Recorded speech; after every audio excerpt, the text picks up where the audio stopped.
Gotta give a huge shout out to Ian. Thank you, Ian, for getting in touch. He sent me a message on Facebook. He said, "Hi, Brady. I just want to say thank you for your awesome work on Another World. I've been listening for quite a while now and look forward every week to the next episode dropping. You put so much effort into the production of the show, and it is always a pleasure to hear your voice. Please keep up the great work. All the best, Ian." Well, Ian, thank you for making my day. That just brings me so much pleasure to hear from listeners and know that you guys are enjoying the show. So if you want to get a shout out like Ian did, hit me up. Facebook is a great way to get in touch, or just anotherworldaudiobooks@gmail.com is also another great way to get in touch. Thanks, Ian, so much. Welcome back. You know what time it is. It is time for a brand new audiobook. I'm so happy to be bringing you one that I've wanted to do for a very long time. This is actually on my short list of books to start the podcast out with, long time ago. So I'm so excited to be getting to it now. The Jungle Book by Rudyard Kipling. This is just a classic among classics, and I could not be more excited to bring it to you. It's really cool how the book has been adapted so many times, Jungle Book, and different aspects of it. You don't really realize how different it is from the adaptations until you dive into that source material. So really happy to be bringing that to you, and so excited to hear your thoughts. If you want to leave a review of the podcast, that would be really cool. If not, just tell people about the podcast. Honestly, that's the best thing that you could possibly do to help the podcast continue to grow, and so that I can continue to bring you more awesome episodes, more awesome books. So the Sherlock Holmes collection has grown. So since we finished the other book, it is now for sale. So if you want to just get the full version of the Sherlock book, or any of the Sherlock books that we've done, you can do that by just there used to be a way to find all of the books, but it depends on where you buy books. But usually if you search Brady Smith or Another World Audiobooks, all of our books will come up if you search that. So check out the Return of Sherlock Holmes, and then I'm going to actually be putting out a Sherlock 6-pack, which is going to be 6 audiobooks basically for the price of one, and you get all 6 of the Sherlock books that we've done all in one awesome package. So stay tuned for that. I'll be letting you know when that fully drops. Thanks, guys, for listening and sharing the podcast. And now, without further ado, let's get into a brand new audiobook, The Jungle Book. The Jungle Book by Rudyard Kipling. Narrated by Brady Smith. 1. Mowgli's Brothers. Now Ron the kite brings home the night that Mang the bat sets free. The herds are shut in byre and hut, for loose till dawn are we. This is the hour of pride and power, talon and tush and claw. Oh, hear the call, good hunting all, that keep the jungle law. Night Song in the Jungle. It was 7 o'clock of a very warm evening in the Seoni Hills, when Father Wolf woke up from his day's rest, scratched himself, yawned, and spread out his paws one after the other to get rid of the sleepy feeling in their tips. Mother Wolf lay with her big grey nose dropped across her 4 tumbling, squealing cubs, and the moon shone into the mouth of the cave where they all lived. "Ugh," said Father Wolf. "It is time to hunt again." He was going to spring downhill when a little shadow with a bushy tail crossed the threshold and whined. "Good luck go with you, O chief of the wolves, and good luck and strong white teeth go with noble children, that they may never forget the hungry in this world." It was the jackal, Tabaki, the dish licker, and the wolves of India despise Tabaki because he runs about making mischief and telling tales and eating rags and pieces of leather from the village rubbish heaps. But they are afraid of him too, because Tabaki, more than anyone else in the jungle, is apt to go mad, and then he forgets that he was ever afraid of anyone, and runs through the forest biting everything in his way. Even the tiger runs and hides when little Tabaki goes mad, for madness is the most disgraceful thing that can overtake a wild creature. We call it hydrophobia, but they call it diwani, the madness, and run. "Enter then and look," said Father Wolf stiffly, "but there is no food here." "For a wolf, no," said Tabaki. "but for so mean a person as myself, a dry bone is a good feast. Who are we?" "The Gidurlog," the jackal people. "To pick and choose." He scuttled to the back of the cave, where he found the bone of a buck with some meat on it, and sat cracking the end merrily. "All thanks for this good meal," he said, licking his lips. How beautiful are the noble children! How large are their eyes, and so young too! Indeed, indeed, I might have remembered that the children of kings are men from the beginning." Now, Tabaqui knew as well as anyone else that there is nothing so unlucky as to compliment children to their faces. It pleased him to see Mother and Father Wolf look uncomfortable. Tabaqui sat still, rejoicing in the mischief that he had made, and then he said spitefully, "Shere Khan, the big one, has shifted his hunting grounds. He will hunt among these hills for the next moon, so he has told me." Shere Khan was the tiger who lived near the Waingunga River, 20 miles away. "He has no right," Father Wolf began angrily. "By the law of the jungle, he has no right to change his quarters without due warning. He will frighten every head of game within 10 miles, and I have to kill for 2 these days." "His mother did not call him Lungri, the lame one, for nothing," said Mother Wolf quietly. "He has been lame in 1 foot from his birth. That is why he has only killed cattle. Now the villagers of Waingunga are angry with him, and he has come here to make our villagers angry. They will scour the jungle for him when he is far away, and we and our children must run when the grass is set alight. Indeed, we are very grateful to Shere Khan." "Shall I tell him of your gratitude?" said Tabaqui. "Out!" snapped Father Wolf. "Out and hunt with thy master. Thou hast done harm enough for one night." "I go," said Tabaqui quietly. "Ye can hear Shere Khan below in the thickets. I might have saved myself the message." Father Wolf listened, and below in the valley that ran down to a little river, he heard the dry, angry, snarly, sing-song whine of a tiger who has caught nothing and does not care if all the jungle knows it. "The fool," said Father Wolf, "to begin a night's work with that noise. Does he think that our bucks are like his fat Waingunga bullocks?" "Shh! It is neither bullock nor buck he hunts tonight," said Mother Wolf. "It is man." The whine had changed to a sort of humming purr that seemed to come from every quarter of the compass. It was the noise that bewilders woodcutters and gypsies sleeping in the open, and makes them run sometimes into the very mouth of the tiger. "Man," said Father Wolf, showing all his white teeth. "Pah! Are there not enough beetles and frogs in the tanks that he must eat man, and on our ground too?" The law of the jungle, which never orders anything without a reason, forbids every beast to eat man, except when he is killing to show his children how to kill, and then he must hunt outside the hunting grounds of his pack or tribe. The real reason for this is that man-killing means, sooner or later, the arrival of white men on elephants with guns, hundreds of brown men with gongs and rockets and torches. Then everybody in the jungle suffers. The reason the beasts give among themselves is that man is the weakest and most defenseless of all living things, and it is unsportsmanlike to touch him. They say too, and it is true, that man-eaters become mangy and lose their teeth. The purr grew louder, and ended in the full-throated roar of the tiger's charge. There was a howl, an un-tigerish howl, from Shere Khan. "He has missed," said Mother Wolf. "What is it?" Father Wolf ran out a few paces and heard Shere Khan muttering and mumbling savagely as he tumbled about in the scrub. "The fool has no more sense than to jump at a woodcutter's fire and has burned his feet," said Father Wolf with a grunt. "Tabaqui is with him." "Something is coming uphill," said Mother Wolf, twitching one ear. "Get ready."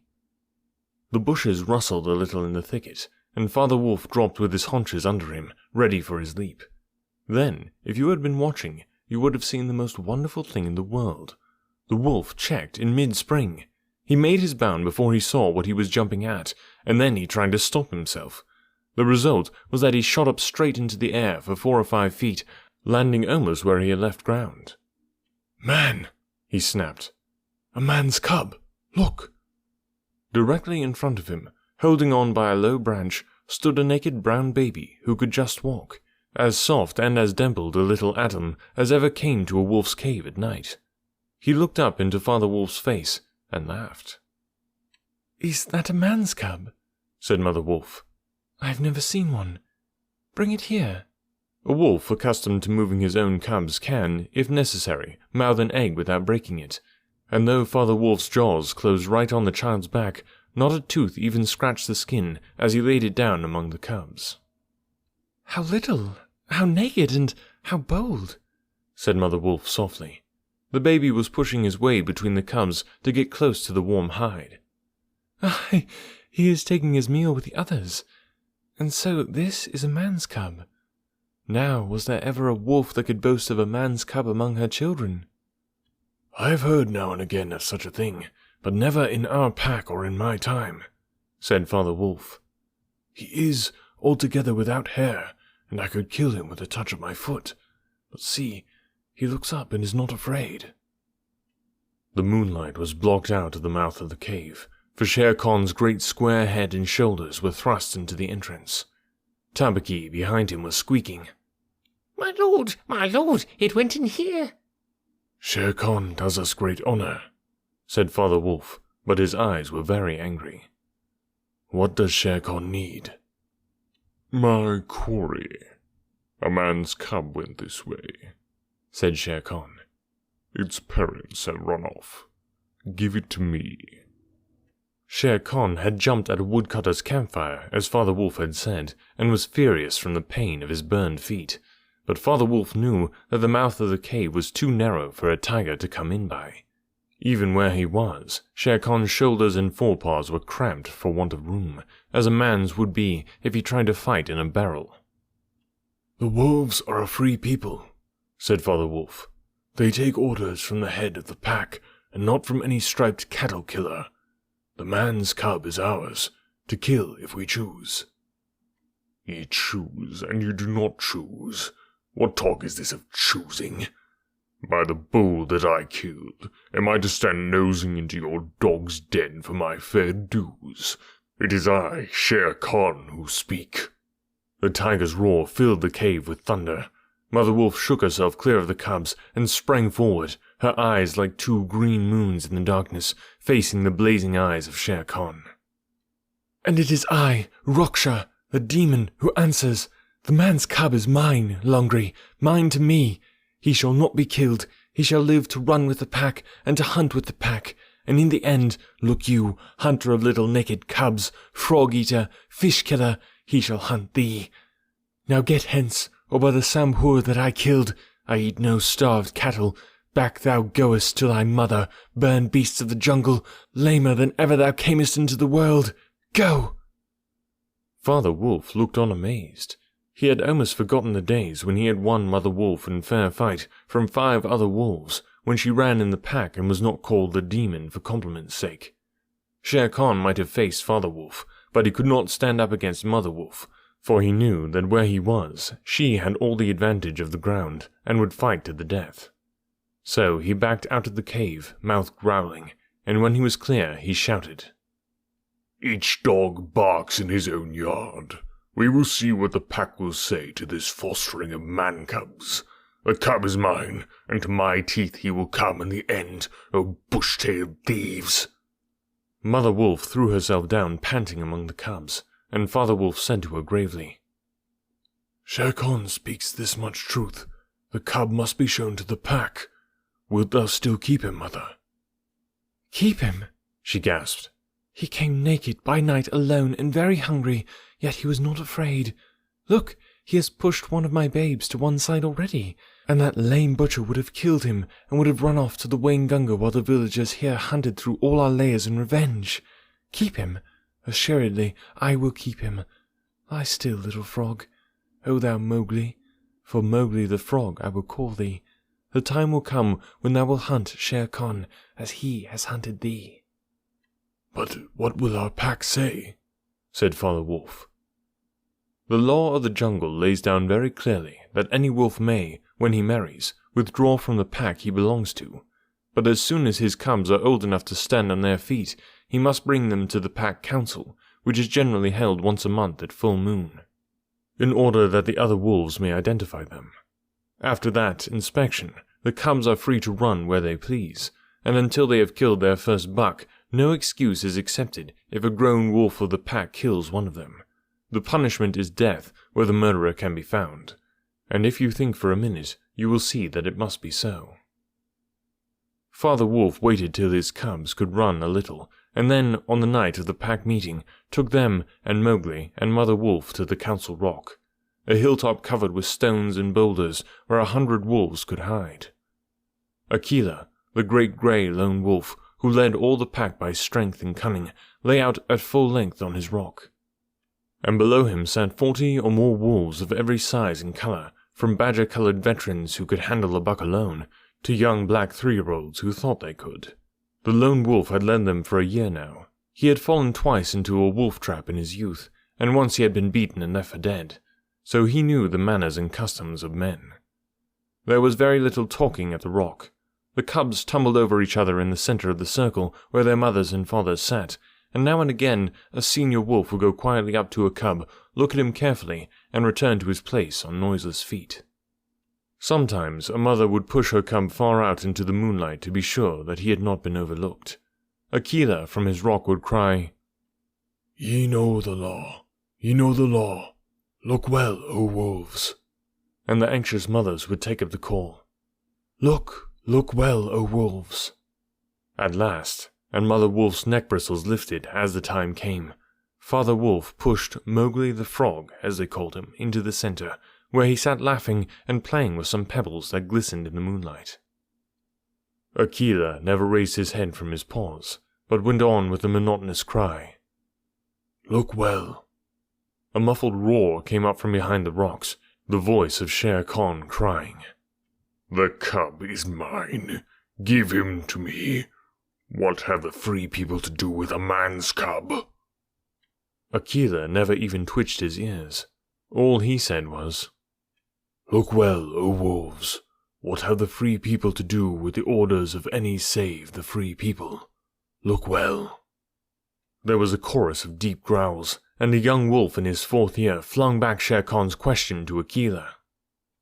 "What have the free people to do with a man's cub?" Now, the law of the jungle lays down that if there is any dispute as to the right of a cub to be accepted by the pack, he must be spoken for by at least 2 members of the pack who are not his father and mother.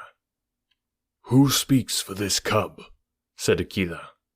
"Among the free people, who speaks?" There was no answer, and Mother Wolf got ready for what she knew would be her last fight if things came to fighting. Then, the only other creature who was allowed at the pack council, Baloo, the sleepy brown bear who teaches the wolf cubs the law of the jungle. Old Baloo, who can come and go where he pleases because he eats only nuts and roots and honey, rose upon his hind quarters and grunted. "The man's cub, the man's cub," he said. "I speak for the man's cub. There is no harm in a man's cub. I have no gift of words, but I speak the truth. Let him run with the pack and be entered with the others. I myself will teach him." "We need yet another," said Akela. "Baloo has spoken, and he is our teacher for the young cubs. Who speaks besides Baloo?" A black shadow dropped down into the circle. It was Bagheera, the Black Panther. Inky black all over, but with the panther markings showing up in certain lights, like the pattern of watered silk. Everybody knew Bagheera, and nobody cared to cross his path. For he was as cunning as Tabaqui, as bold as the wild buffalo, and as reckless as the wounded elephant. But he had a voice as soft as wild honey dripping from a tree, and a skin softer than down. "O Akela, and ye the free people," he purred, "I have no right in your assembly, but the law of the jungle says that if there is a doubt which is not a killing matter in regard to a new cub, the life of that cub may be bought at a price, and the law does not say who may or may not pay that price. Am I right?" "Good, good," said the young wolves, who are always hungry. "Listen to Bagheera. The cub can be bought for a price. It is the law." "Knowing that I have no right to speak here, I ask your leave." "Speak then," cried 20 voices. "To kill a naked cub is a shame. Besides, he may make better sport for you when he is grown. Baloo has spoken on his behalf. Now, to Baloo's word, I will add 1 bull, and a fat one, newly killed not a half-mile from here, if you will accept the man's cub according to the law. Is it difficult?" There was a clamour of scores of voices saying, "What matter? He will die in the winter rains. He will scorch in the sun. What harm can a naked frog do us? Let him run with the pack. Where is the bull, Bagheera? Let him be accepted." And then came Akela's deep bay, crying, Look well, O wolves." Mowgli was still deeply interested in the pebbles, and he did not notice when the wolves came and looked at him one by one.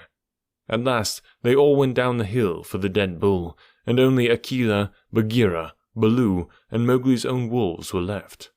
Shere Khan roared still in the night, for he was very angry that Mowgli had not been handed over to him. "Aye, roar well," said Bagheera under his whiskers. "For the time will come when this naked thing will make thee roar to another tune, or I know nothing of man." "It was well done," said Akela. "Men and their cubs are very wise. He may be a help in time." "Truly a help in time of need, for none can hope to lead the pack forever," said Bagheera. Akela said nothing. He was thinking of the time that comes to every leader of every pack, when his strength goes from him, and he gets feebler and feebler, till at last he is killed by the wolves, and a new leader comes up, to be killed in his turn. "Take him away," he said to Father Wolf, "and train him as befits one of the free people." And that is how Mowgli was entered into the Seeonee wolf pack, for the price of a bull, and on Baloo's good word. Now you must be content to skip 10 or 11 whole years, and only guess at all the wonderful life that Mowgli led among the wolves, because if it were written out, it would fill ever so many books.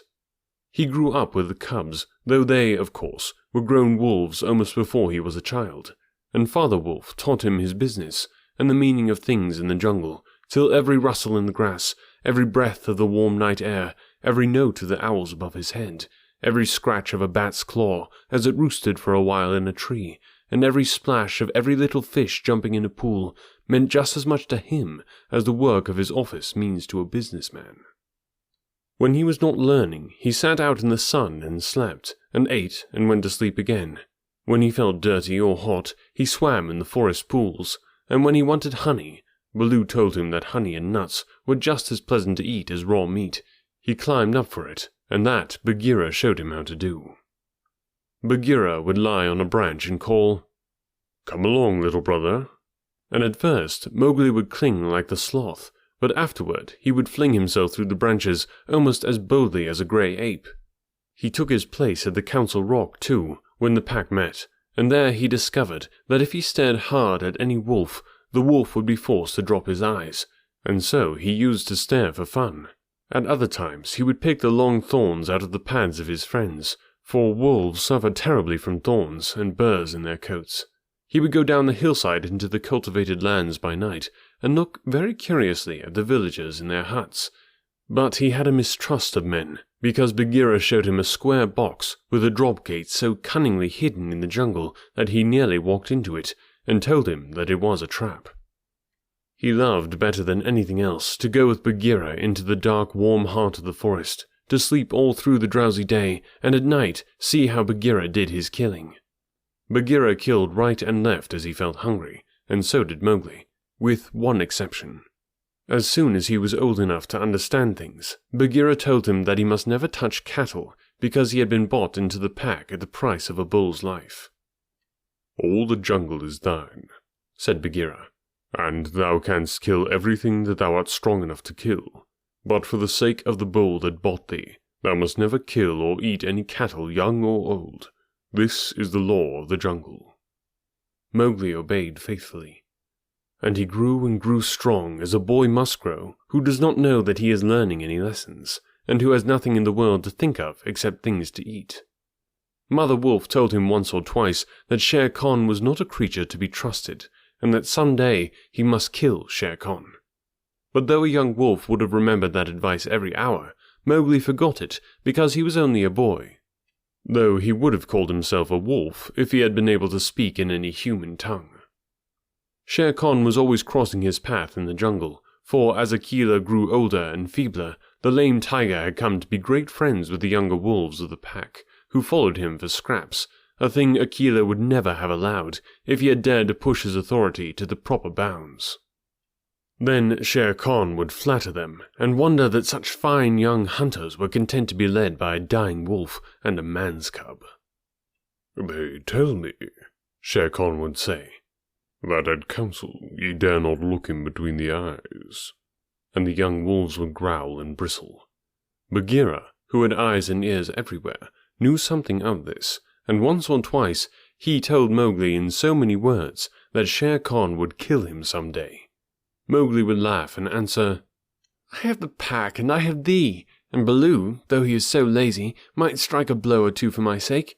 Why should I be afraid?" It was one very warm day that a new notion came to Bagheera, born of something that he had heard. Perhaps Ikey the porcupine had told him, but he said to Mowgli when they were deep in the jungle, as the boy lay with his head on Bagheera's beautiful black skin, "Little brother, how often have I told thee that Shere Khan is thy enemy?" "As many times as there are nuts in that palm," said Mowgli, who naturally could not count. "What of it? I am sleepy, Bagheera, and Shere Khan is all long tail and loud talk, like Mao the peacock." "But this is no time for sleeping. Baloo knows it, I know it, the pack know it, and even the foolish deer know. Tabaqui has told thee too." "Ha!" said Mowgli. "Tabaqui came to me not long ago with some rude talk that I was a naked man's cub and not fit to dig pig nuts. But I caught Tabaqui by the tail and swung him twice against a palm tree to teach him better manners." "That was foolishness. For though Tabaqui is a mischief maker, he would have told thee of something that concerned thee closely. Open those eyes, little brother. Shere Khan dare not kill thee in the jungle. But remember, Akela is very old, and soon the day comes when he cannot kill his buck, and then he will be leader no more.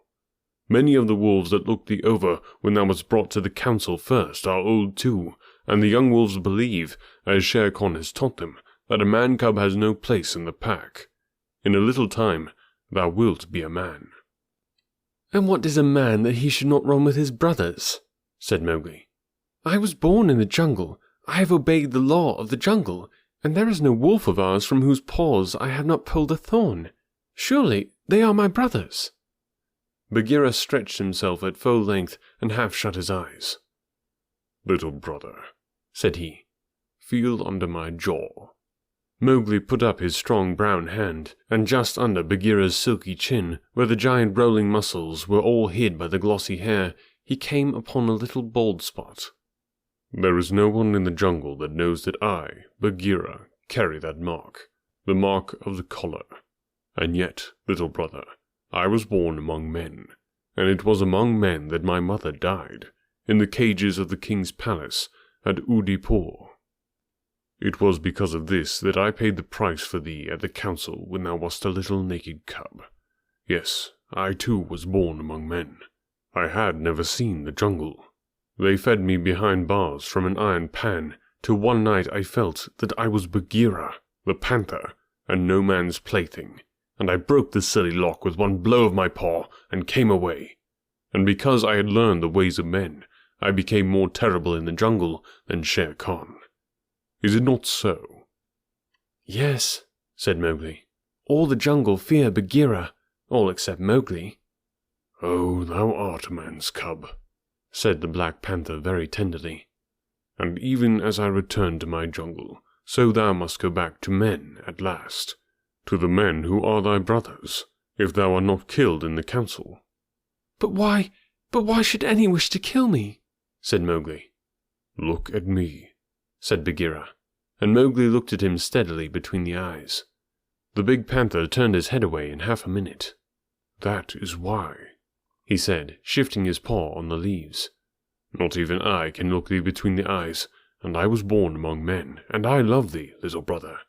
The others, they hate thee because their eyes cannot meet thine, because thou art wise, because thou hast pulled out thorns from their feet, because thou art a man." "I did not know these things," said Mowgli sullenly, and he frowned under his heavy black eyebrows. "What is the law of the jungle? Strike first, and then give tongue. By thy very carelessness they know that thou art a man. But be wise. It is in my heart that when Akela misses his next kill, and at each hunt it costs him more to pin the buck, the pack will turn against him and against thee. They will hold a jungle council at the rock, and then... I have it!" And Bagheera, leaping up, "Go thou down quickly to the men's huts in the valley, and take some of the red flower which they grow there, so that when the time comes, thou mayest have even a stronger friend than I, or Baloo, or those of the pack that love thee. Get the red flower." By red flower, Bagheera meant fire. Only no creature in the jungle will call fire by its proper name. Every beast lives in deadly fear of it, and invents 100 ways of describing it. "The red flower," said Mowgli, "that grows outside their huts in the twilight? I will get some." "There speaks the man's cub," said Bagheera proudly. "Remember that it grows in little pots. Get one swiftly, and keep it by thee for the time of need." "Good," said Mowgli. "I go. But art thou sure, O my Bagheera?" He slipped his arms around the splendid neck and looked deep into the big eyes. "Art thou sure that all this is Shere Khan's doing?" "By the broken lock that freed me, I am sure, little brother." "Then by the bull that bought me, I will pay Shere Khan full tale for this, and it may be a little over," said Mowgli, and he bounded away. "That is a man. That is all a man," said Bagheera to himself, lying down again. "O Shere Khan, never was a blacker hunting than that frog hunt of thine 10 years ago." Mowgli was far and far through the forest, running hard, and his heart was hot in him. He came to the cave as the evening mist rose, and drew breath, and looked down the valley. The cubs were out, but Mother Wolf, at the back of the cave, knew by his breathing that something was troubling her frog. "What is it, son?" she said. "Some bats chatter of Shere Khan," he called back. "I hunt among the ploughed fields tonight." And he plunged downward through the bushes to the stream at the bottom of the valley. There he checked, for he heard the yell of the pack hunting, heard the bellow of a hunted Sambhur, and the snort as the buck turned at bay. Then there were wicked, bitter howls from the young wolves. "Akela! Akela! Let the lone wolf show his strength. Room for the leader of the pack. Spring, Akela!" The lone wolf must have sprung and missed his hold, for Mowgli heard the snap of his teeth and then a yelp as the Sambhur knocked him over with his forefoot. He did not wait for anything more, but dashed on, and the yells grew fainter behind him as he ran into the croplands where the villagers lived. "Bagheera spoke truth," he panted as he nestled down in some cattle fodder by the window of a hut. "Tomorrow is one day both for Akela and for me." Then he pressed his face close to the window and watched the fire on the hearth. He saw the husbandman's wife get up and feed it in the night with black lumps, and when the morning came and mists were all white and cold, he saw the man's child pick up a wicker pot plastered inside with earth, fill it with lumps of red-hot charcoal, and put it under his blanket, and go out to tend the cows in the byre. "Is that all?" said Mowgli. "If a cub can do it, there is nothing to fear." So he strode round the corner and met the boy, took the pot from his hand, and disappeared into the mist, while the boy howled with fear. "They are very like me," said Mowgli, blowing into the pot as he had seen the woman do. "This thing will die if I do not give it things to eat," and he dropped twigs and dried bark on the red stuff. Halfway up the hill, he met Bagheera with the morning dew shining like moonstones on his coat. "Akela has missed," said the panther. "They would have killed him last night, but they needed thee also. They were looking for thee on the hill." "I was among the ploughed lands. I am ready. See?" Mowgli held up the firepot. "Good. Now I have seen men thrust a dry branch into that stuff, and presently the red flower blossoms at the end of it. Art thou not afraid?" "No. Why should I fear? I remember now, if it is not a dream, how before I was a wolf I lay beside the red flower, and it was warm and pleasant." All that day, Mowgli sat in the cave tending his firepot and dipping dry branches in it to see how they looked. He found a branch that satisfied him, and in the evening, when Tabaqui came to the cave and told him rudely enough that he was wanted at the council rock, he laughed till Tabaqui ran away. Then Mowgli went to the council, still laughing.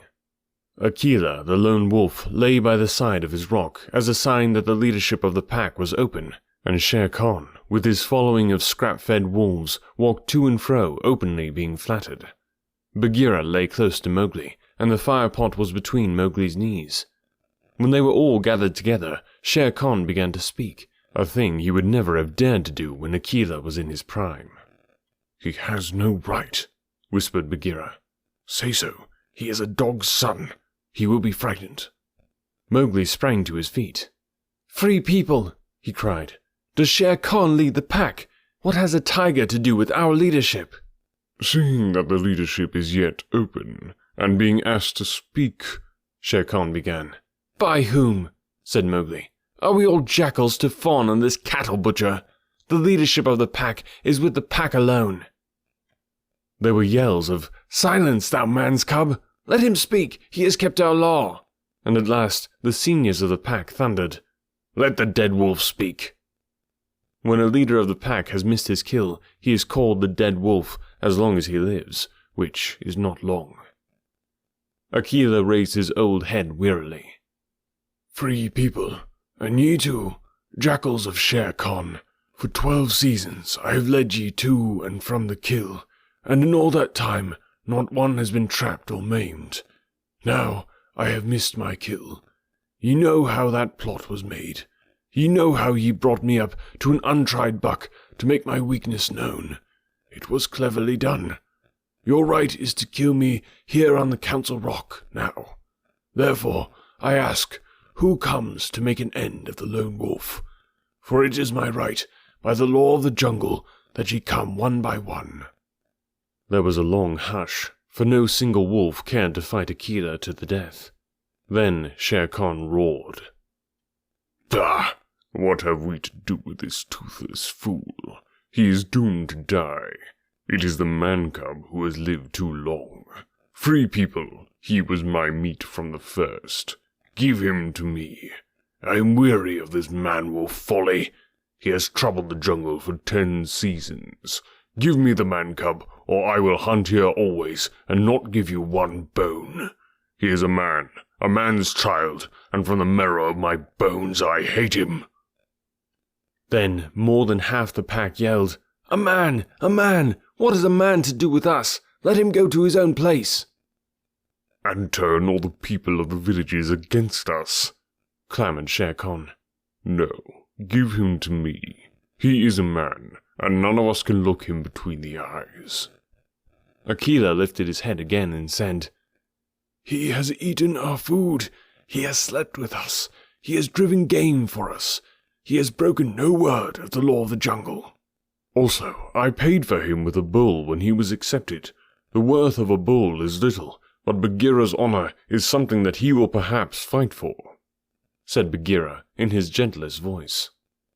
"A bull paid 10 years ago," the pack snarled. "What do we care for bones 10 years old?" "Or for a pledge," said Bagheera, his white teeth bared under his lip. "Well are ye called the free people." "No man's cub can run with the people of the jungle," howled Shere Khan. "Give him to me."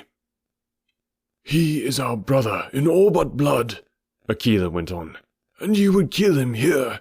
In truth, I have lived too long. Some of ye are eaters of cattle, and of others I have heard that, under Shere Khan's teaching, ye go by dark night and snatch children from the village's doorstep. Therefore I know ye to be cowards, and it is to cowards I speak.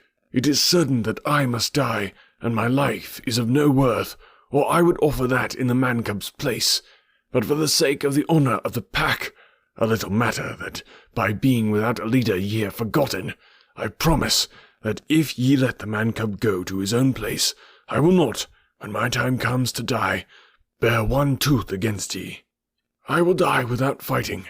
That will, at least, save the pack 3 lives. More I cannot do, but if ye will, I can save ye the shame that comes of killing a brother against whom there is no fault. A brother spoken for and bought into the pack according to the law of the jungle." "He is a man! A man! A man!" snarled the pack, and most of the wolves began to gather round Shere Khan, whose tail was beginning to switch. "Now the business is in thy hands," said Bagheera to Mowgli. "We can do no more except fight." Mowgli stood upright, the firepot in his hands. Then he stretched out his arms and yawned in the face of the council. But he was furious with rage and sorrow, for, wolf-like, the wolves had never told him how they hated him. "Listen, you," he cried. "There is no need for this dog's jabber. Ye have told me so often tonight that I am a man, and indeed I would have been a wolf with you to my life's end, that I feel your words are true. So I do not call ye my brothers any more, but sag, dogs, as a man should. What ye will do, and what ye will not do, is not yours to say. That matter is with me, and that we may see the matter more plainly, I, the man, have brought here a little of the red flower which ye dogs fear." He flung the firepot on the ground, and some of the red coals lit a tuft of dried moss that flared up as all the council drew back in terror before the leaping flames. Mowgli thrust his dead branch into the fire till the twigs lit and crackled, and whirled it above his head among the cowering wolves. "Thou art the master," said Bagheera in an undertone. "Save Akela from death. He was ever thy friend." Akela, the grim old wolf who had never asked for mercy in his life, gave one piteous look at Mowgli as the boy stood all naked, his long black hair tossing over his shoulders in the light of the blazing branch that made the shadows jump and quiver. "Good," said Mowgli, staring round slowly. "I see that ye are dogs. I go from you to my own people, if they be my own people. The jungle is shut to me, and I must forget your talk and your companionship. But I will be more merciful than you are. I promise that when I am a man among men, I will not betray ye to men as ye have betrayed me." He kicked the fire with his foot, and the sparks flew up. "There shall be no war between any of us in the pack, but here is a debt to pay before I go." He strode forward to where Shere Khan sat blinking stupidly at the flames, and caught him by the tuft of his chin. Bagheera followed in case of accidents. "Up, dog!" Mowgli cried. "Up when a man speaks, or I will set that coat ablaze." Shere Khan's ears lay flat back on his head, and he shut his eyes, for the blazing branch was very near. "This cattle killer said he would kill me in the council because he had not killed me when I was a cub. Thus and thus, then, do we beat dogs when we are men. Stir a whisker, Longri, and I ram the red flower down thy gullet." He beat Shere Khan over the head with the branch, and the tiger whimpered and whined in an agony of fear. "Pah!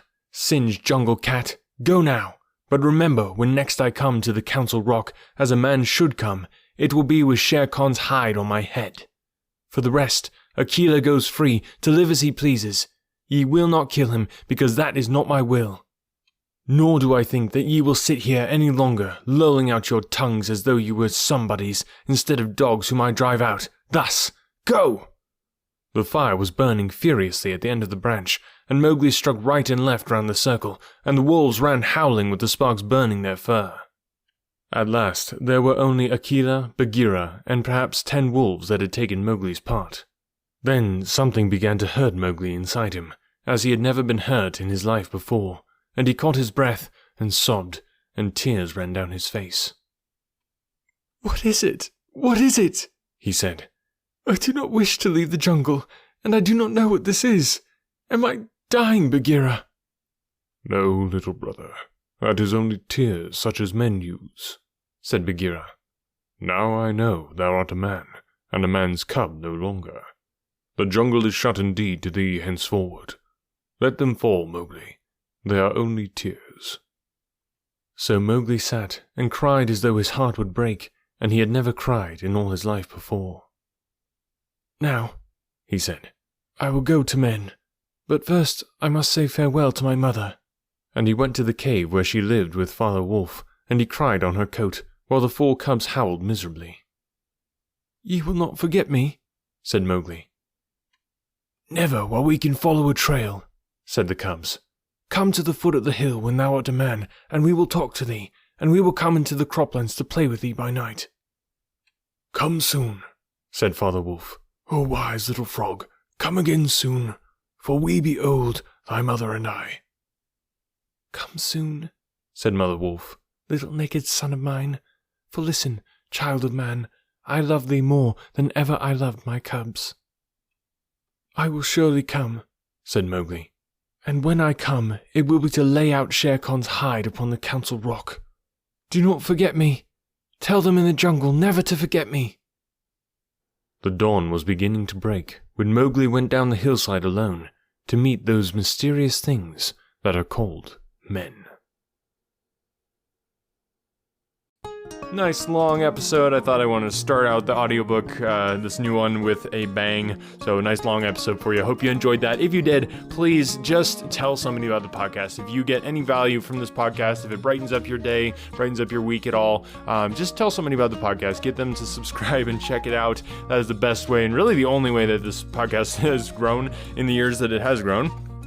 So if you can help me with that, just spreading the word to tell, because I've told everybody I know. I mean, literally, I've told everybody I know about my podcast.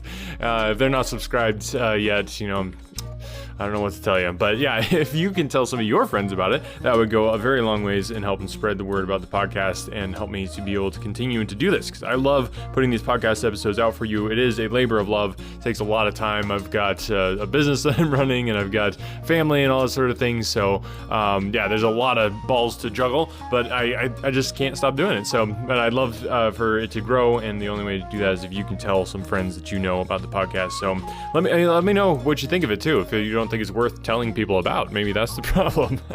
So let me know if you have any suggestions or anything like that for the podcast. Would love to hear from you. anotherworldaudiobooks@gmail.com. I read and see all those emails that you send to me.